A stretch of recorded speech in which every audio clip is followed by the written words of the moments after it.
قرآن املأ قلبي قرآن واسق حياتي قرآن.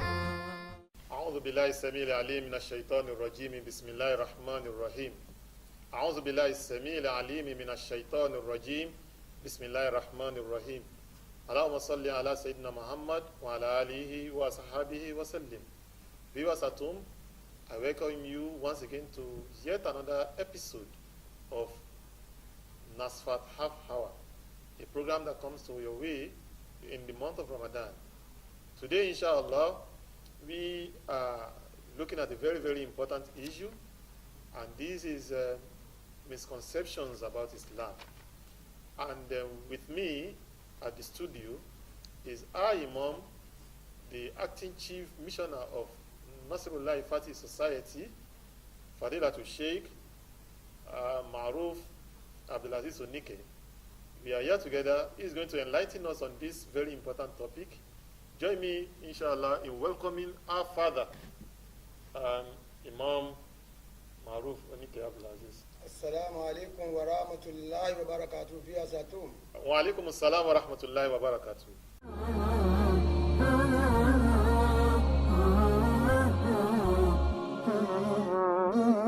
رحمن يا رحمن ساعدني يا رحمن اشرح صدري قرآن املأ قلبي قرآن واسق حياتي قرآن. Ya Sheikh, the topic before us is misconceptions about Islam. Can you give us what are these misconceptions? Thank you, my host. There are thousands and one misconceptions about Islam. Surprisingly, some of them are held by Muslims themselves, while some of them are held by non-Muslims too. For example, non-Muslims believe that Islam is a religion of violence, that Islam is spread by sword, that wherever you hear Islam, it means people are bombing there. Non-Muslims believe that Islam is a religion of Arabs. Non-Muslims believe that we go to Kaaba, we circumambulate Kaaba, and we worship Kaaba. Non-Muslims believe that we face the sun, it means that we worship the sun. Non-Muslims that our religion, which is called Islam, should be called Mohammedanism. Non-Muslims believe that they cannot even touch the Quran. Non-Muslims believe that if you are not a Muslim, you cannot be befriended. A Muslim should not befriend you. Non-Muslims believe that our marriage to a Muslim woman, a non-Muslim woman, is a kind of slap on them. While we can marry their own Muslim woman, their non-Muslim women, their own men cannot marry non-Muslim women, Muslim women. They consider it as a misnomer. And there are thousands and thousands and thousands of them like that. Even among Muslims too. A lot of us don't understand religion.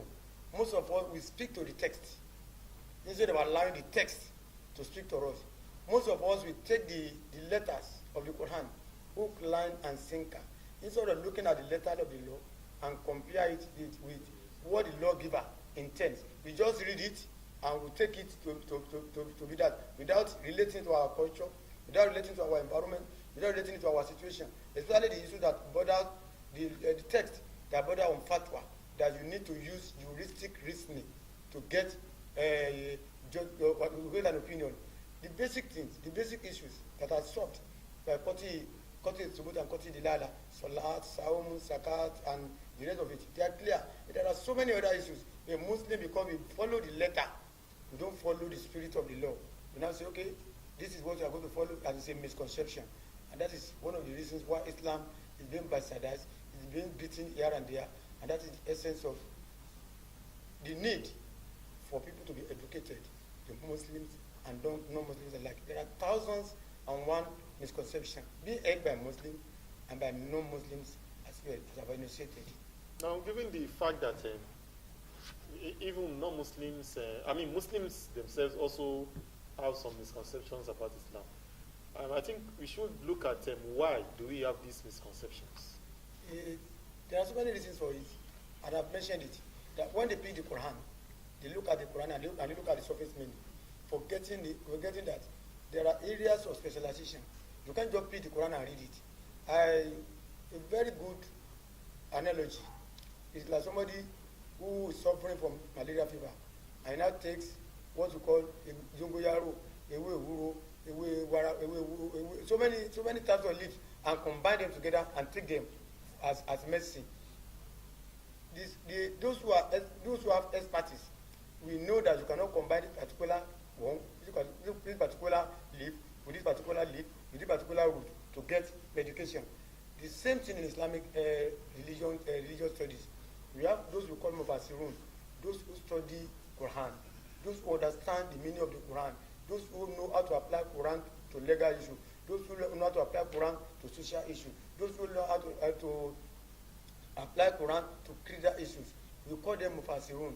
They know the circumstances behind the revelation of each ayah of the Quran. They know the Quran, the ayah of the Quran that has cancelled or that are revealed in a particular hierarchy.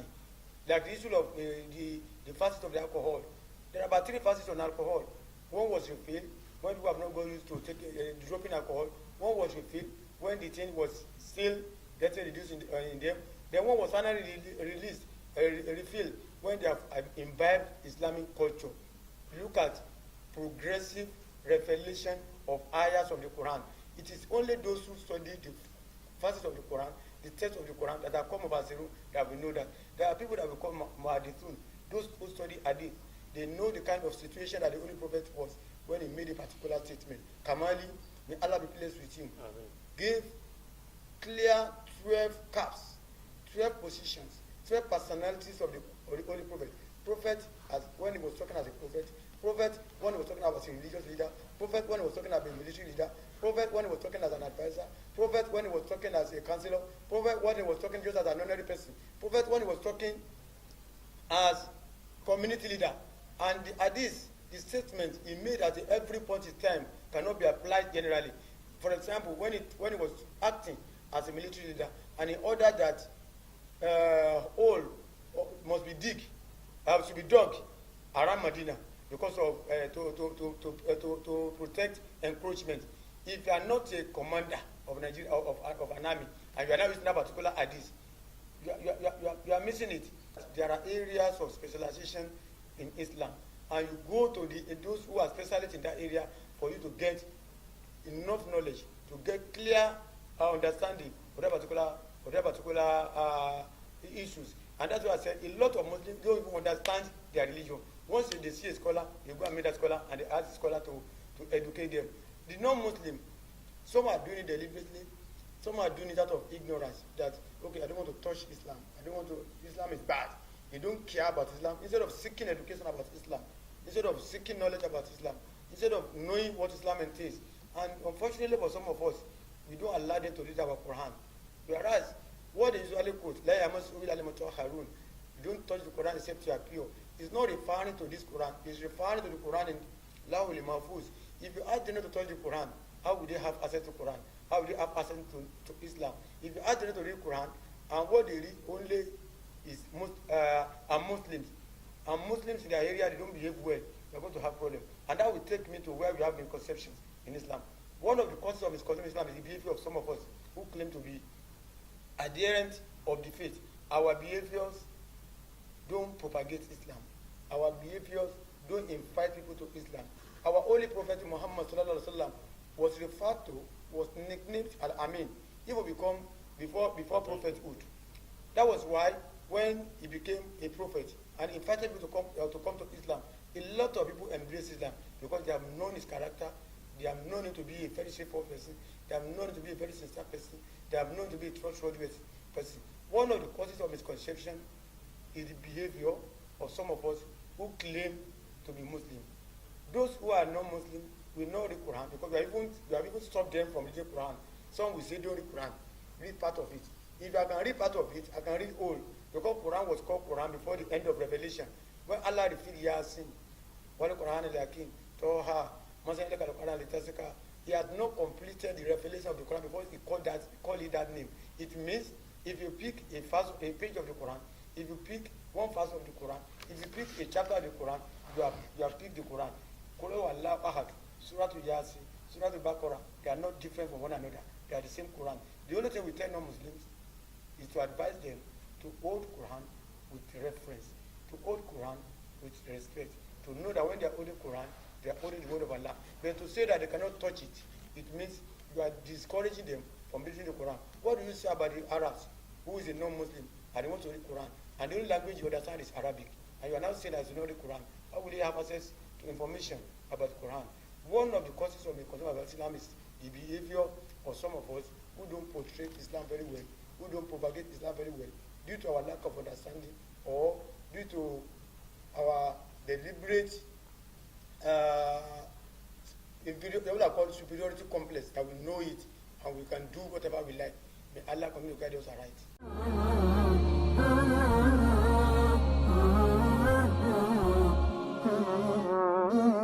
رحمن يا رحمن ساعدني يا رحمن اشرح صدري قرآن املأ قلبي قرآن واسق حياتي قرآن. Sheikh has mentioned one of the causes of the misconceptions about our faith, the religion of Islam, as the attitude of some Muslims. But we also want him to mention some other causes of these misconceptions. Some time ago, the story of one imam that was posted newly to a particular place, and he was reported to have joined the bus. When he joined the bus, the conductor had noticed that, okay, this man is supposed to be the new imam that has just been posted to our area. Let me test him. And the imam paid. He now went to the imam that, okay, are you not collecting your change? The imam was thinking of collecting the change, or tell him that I don't have change, I don't have any change to collect, or give me my change. Later, he was able to control himself and he didn't collect change from the conductor. At the end of the day, when he got to where he wanted to drop, the conductor told him that I only tested you. Are you not the new imam? He said, I'm the new imam. Immediately the imam got down from the bus, he knelt down. He said, I nearly sold Islam. I think for 20 or 30 pounds. I nearly sold Islam. Some of us have sold Islam for small things, for trivial things, because of our behavior. Because some people they will laugh when they are accused in their offices, when they are challenging offices that you don't look like a Muslim. Some of them will be laughing. That's an expensive statement to make. Instead of you telling him that I look like this because I'm a Muslim. When you perform a particular function, or you put up a particular attribute, some non-Muslim will want to play pranks on you, and they'll tell you, you don't behave like a Muslim. As a Muslim who knows his onions, who knows what he's doing, who knows the teaching of Islam, he doesn't have room for second class, we tell him that I'm behaving like this because I'm a Muslim.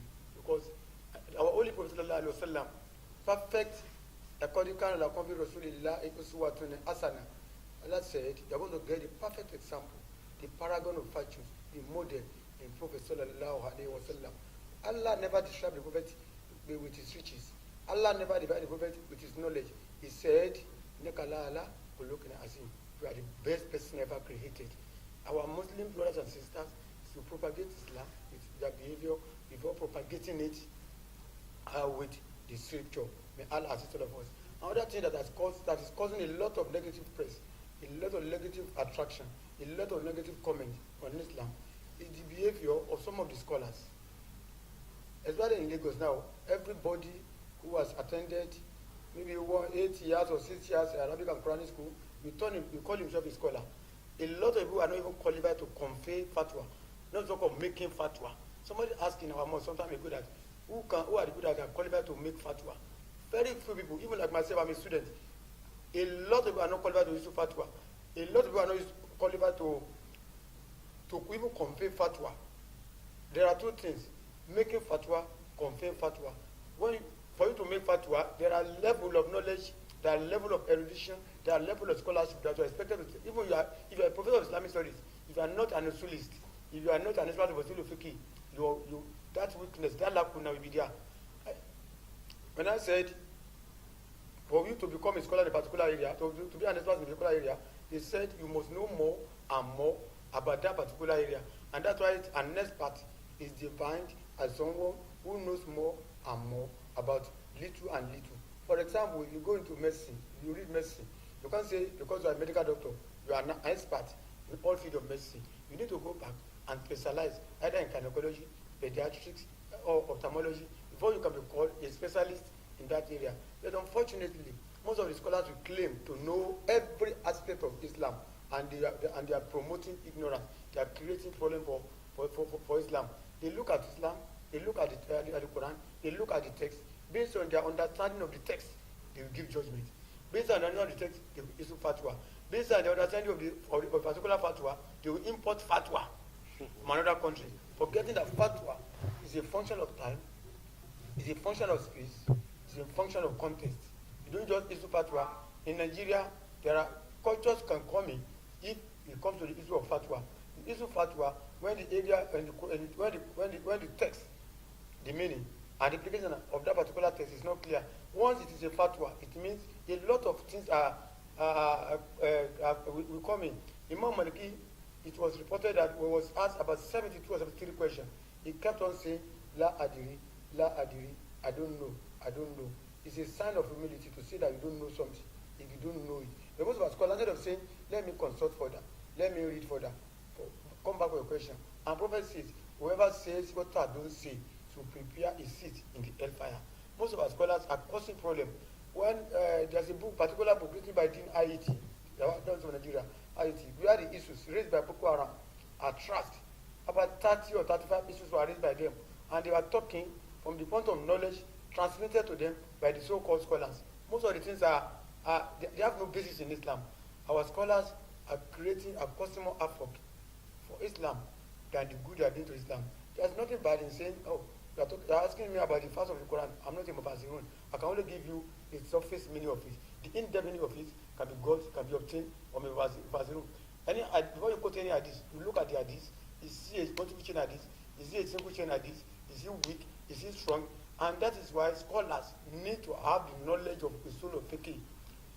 Nobody cannot say I know arithmetic without applying the rule of bod mass. For example, in bod mass, if you say 2 times 3 plus 4, if you multiply 2, we will say 3 plus 4, 7 times 2, you are going to get 14. If you apply the rule of bod mass, by first of all, use the multiplication before doing addition. Bod mass will in bracket of division, multiplication, and addition. If I say 2 times 3 plus 4, in the hierarchy of bod mass, multiplication comes before addition. It means I must multiply 2 and 3 before adding 4. If I multiply 2 and 3, I will get 6. Then plus 4, I will get 14. If I say 10. 6 plus 4 is 10. 6 plus 4, 10. Excuse me. If I now say 2 times 3 plus 4, I now say 3 times 4, 12. Then 3 plus 4, 7. Then times 2, that's 14. We are going to get wrong. The same thing with usul fiqh. There are processes. Usul fiqh means the methodological process of extracting laws from the source. Not all scholars are competent in that area. Not all scholars can deduce fatwa. Not all scholars can know the textual, the legal aspect of any hadith. Not all the hadiths have legal values. There are things that the Prophet said as a human being, honored human being. There are things he said as a prophet. There are things he said as a scholar, as an head of state. There are things he said just as an advisor. A woman went to the Prophet. The Prophet said, Sallallahu Alaihi Wasallam, I want to divorce my husband.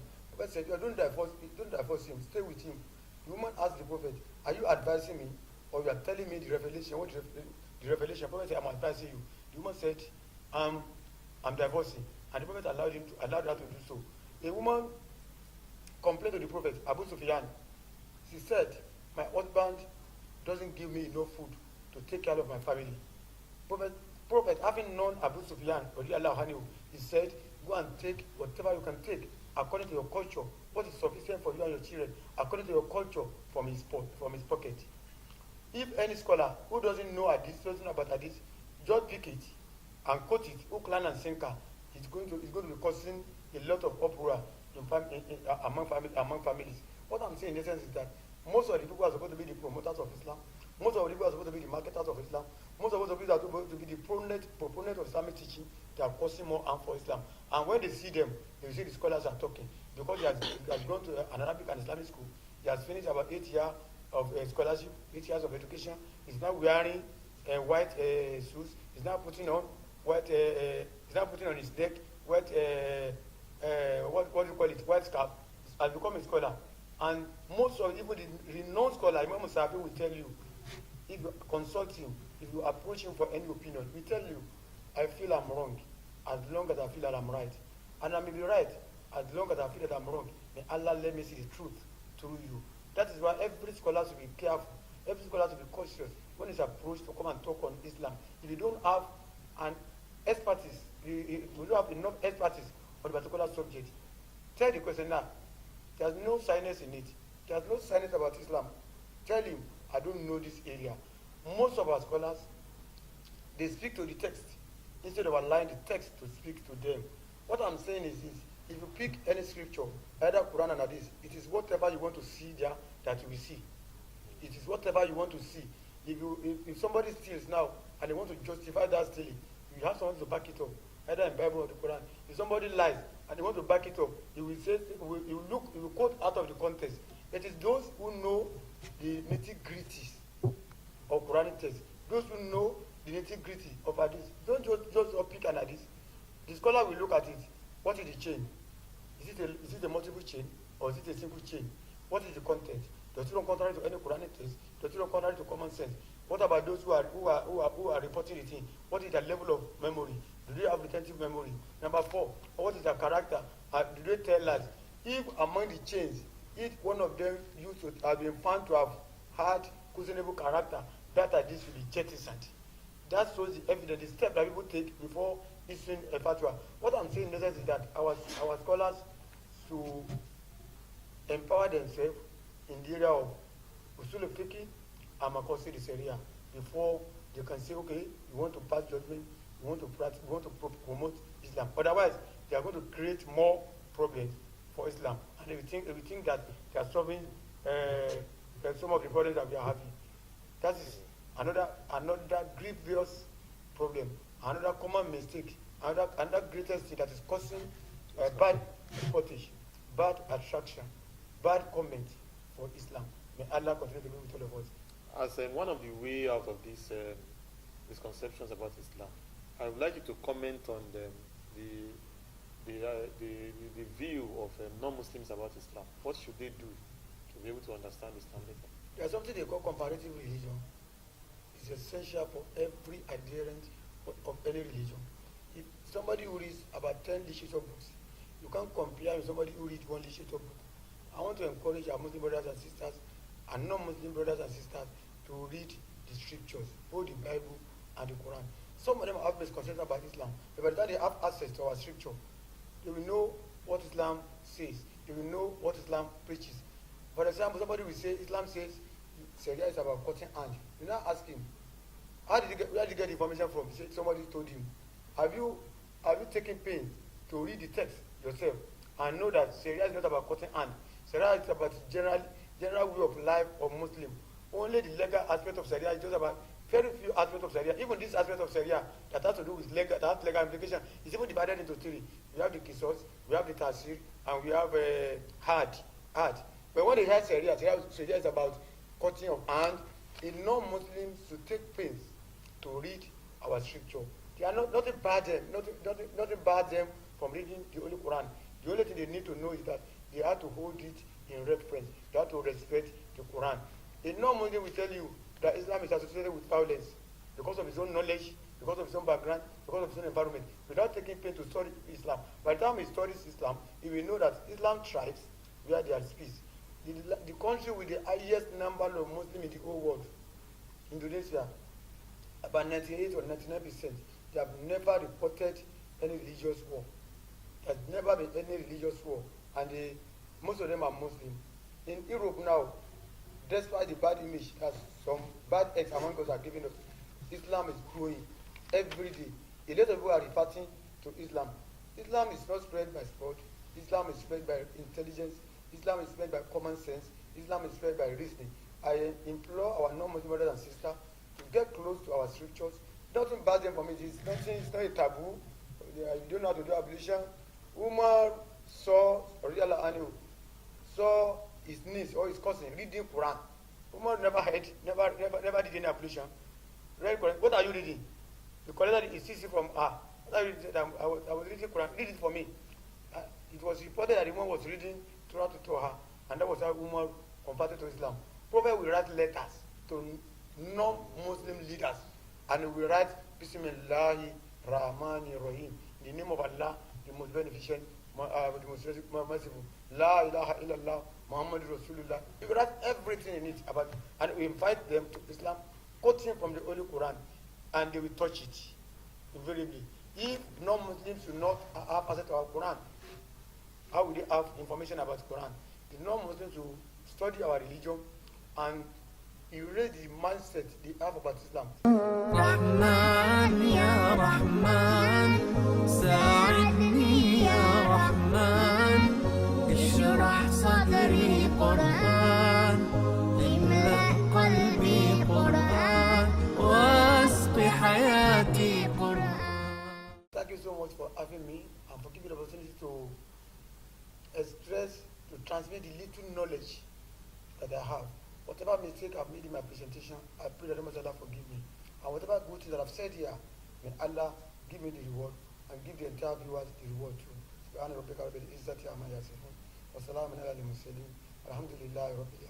Until we meet next time on another episode of Nasfat Hour, I'm Usman Animashan saying, Assalamu alaikum wa rahmatullahi wa barakatuhu.